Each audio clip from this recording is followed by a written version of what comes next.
Assalamualaikum warahmatullahi wabarakatuh. Sebelumnya perkenalan dulu ya. Perkenalkan nama saya Eva Ratna Mulyani dan di sini ada teman-teman saya, ada Nurul Iza, ada Tasya Salsabila dan juga ada Siti Nurhaliza. Nah, di sini kita akan mempresentasikan mengenai sebuah penelitian kita berupa artikel yang berjudul Metode Bercerita dengan Boneka Tangan dalam Pembelajaran Visual Anak Pendidikan Usia Dini. Seperti apa sih? Yuk disimak. Baik, yang pertama yaitu pendahuluan. Bermain merupakan aktivitas yang digemari oleh anak-anak usia dini, di mana dengan bermain anak-anak dapat memiliki kesenangan batin yang memuaskan. Selain itu, anak juga akan mendapatkan pengalaman yang baru diketahuinya, serta pemikiran yang aktif untuk memecahkan suatu perkara di dalam permainan. Nah, terkadang banyak pembelajaran akademik yang menggunakan pembelajar sambil bermain. Akan tetapi, melihat hal tersebut, tidak sedikit anak-anak yang mampu memahami prosedur-prosedur pembelajaran akademik. Walaupun menggunakan permainan yang bersifat berpikir, anak-anak terkadang masih susah untuk menyimak dan memperhatikan pembelajaran yang diberikan oleh guru. Sebagai seorang guru, haruslah mampu memberikan arahan yang benar untuk pembelajaran anak-anak peserta didik. Seperti contoh, memberikan permainan yang dapat memberikan ketenangan serta anak-anak peserta didik dapat fokus akan permainan tersebut dan pembelajaran yang diberikan. Seperti contoh, permainan yang memberikan dampak positif terhadap titik fokus anak-anak peserta didik, yaitu permainan boneka tangan. Memberikan suatu cara yang tidak mengancam untuk anak-anak bermain. Boneka adalah suatu benda yang pada umumnya disukai oleh anak-anak, sehingga pemilihan boneka tangan ini dirasa sangat tepat karena dapat dengan mudah menarik perhatian siswa. Selain itu, media boneka tangan ini sangat mudah dan sederhana, sehingga guru tidak perlu kesusahan dalam mencari media ini.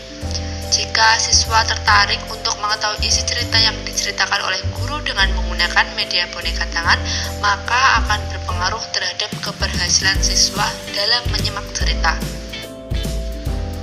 Baik, kemudian penelitian ini menggunakan metode pendekatan penelitian kualitatif. Metode penelitian kualitatif adalah metode penelitian yang berlandaskan pada filsafat postpositivisme, digunakan meneliti pada kondisi objek yang alamiah. Sebagai lawannya adalah eksperimen, di mana peneliti adalah sebagai instrumen kunci. Teknik pengumpulan data dilakukan secara triangulasi atau gabungan. Kemudian analisis data bersifat induktif atau kualitatif, dan hasil penelitian kualitatif lebih menekankan makna daripada generalisasi. Subjek penelitian dilakukan terhadap 3 anak di desa Pasirangin dan orang tua yang memiliki anak usia 2-4 tahun dan informan yaitu orang tua. Metode pengumpulan data yang digunakan adalah wawancara, observasi, dan dokumentasi. Keabsahan data menggunakan teknik triangulasi dan menggunakan analisis data kualitatif. Baik, lanjut kepada hasil. Yang pertama, subjek pertama yaitu Ratih Purwasih. Menurutnya anaknya sangat menyukai pembelajaran bercerita dengan media boneka tangan dan dikemas dalam video sangat menarik. Anaknya tidak merasa bosan dan justru senang sampai hafal dengan tokoh dalam ceritanya. Kemudian Munik Lestari, seorang ibu rumah tangga yang bekerja sebagai buruh pabrik. Menurut Ibu Munik, metode pembelajaran yang menggunakan boneka tangan itu sangat bagus untuk anak-anak yang masih senang dengan cerita-cerita atau mainan. Selain untuk belajar, anak juga bisa bermain sambil memahami apa yang disampaikan oleh cerita di dalamnya. Kemudian, Munawaroh, Ibu Waroh adalah seorang ibu rumah tangga yang memiliki anak usia 7 tahun. Menurutnya, pembelajaran dengan boneka tangan itu dapat membantu anak untuk memahami isi pesan yang ada di dalam cerita tersebut. Anaknya yang masih suka main, apalagi sekarang anak Ibu Waroh yang bermain handphone terus-menerus karena liburan sekolah sudah datang, itu dapat dilihatkan untuk pembelajaran lewat video menggunakan boneka tangan itu agar anak-anak tidak memikirkan game terus. Kemudian, Ana merupakan ibu rumah tangga yang bekerja sebagai karyawan pabrik. Walaupun begitu, Ibu Ana tetap semangat dalam memberikan pembelajaran atau belajar bersama dengan anaknya ketika Ibu Ana mempunyai waktu longgar. Menurut Ibu Ana, terkait dengan video tentang pembelajaran boneka tangan, Ibu Ana sangat mendukung untuk pembelajaran anaknya. Ibu Ana berharap dengan menggunakan pembelajaran boneka tangan tersebut, anak-anak bisa lebih aktif mendengarkan seseorang yang bicara dengannya dan juga melatih kemampuan diri untuk memahami isi bacaan. Baik, pada slide yang selanjutnya yaitu kesimpulan. Penyajian hasil penelitian di atas memberikan ilustrasi bahwa dengan penerapan metode bercerita menggunakan media boneka tangan ini sangatlah efektif. Hal ini bisa dicermati dari hasil analisis yang memberikan gambaran bercerita dengan menggunakan boneka tangan dalam pembelajaran visual anak sangatlah efektif dan kreatif. Nah, kelemahan media boneka tangan ini adalah guru harus menghafal cerita dan juga guru sebaiknya mampu untuk membedakan suara boneka satu dengan boneka yang lainnya.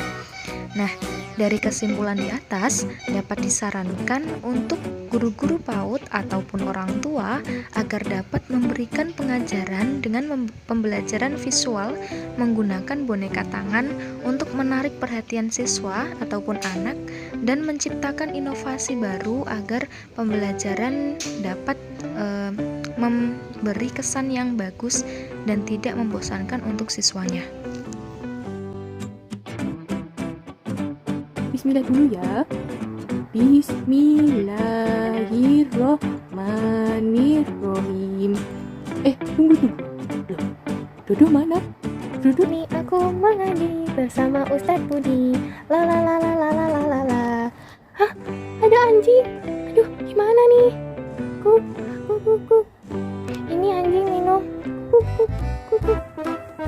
Nih, kamu minum ya. Kuk. Aduh, buru-buru nih, aduh, sakit.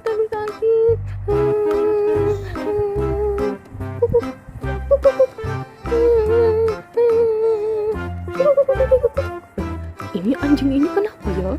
Seperti ada yang ingin dia tunjukkan.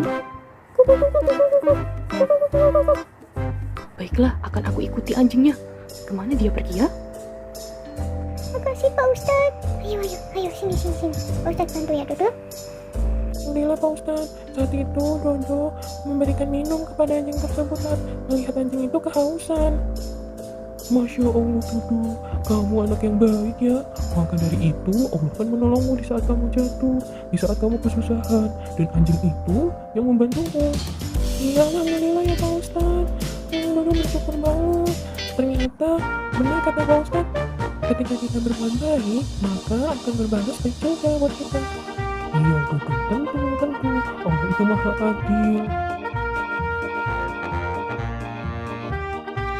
Baik, itulah presentasi yang kami sajikan. Semoga bisa bermanfaat untuk teman-teman dan menjadi inspirasi baru serta inovasi baru untuk melakukan pembelajaran kepada anak-anak usia dini untuk lebih berprestasi. Baik, sekian dari kami. Wassalamualaikum warahmatullahi wabarakatuh.